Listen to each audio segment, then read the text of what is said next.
Let's make a freeze-dried cheeseburger. Let's rehydrate the patty. Let's rehydrate the pepper jack cheese.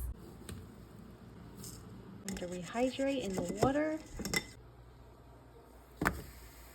Garlic and onion powder. Ooh, that looks kind of good. Onto the burger.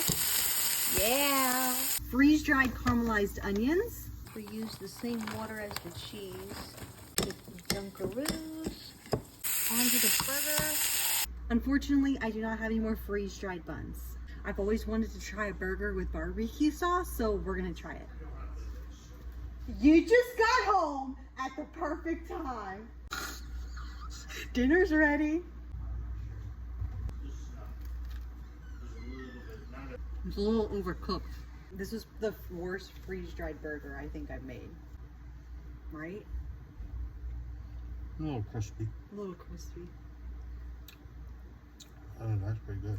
It's pretty good? Mm-hmm. Yeah, the back part's really crispy.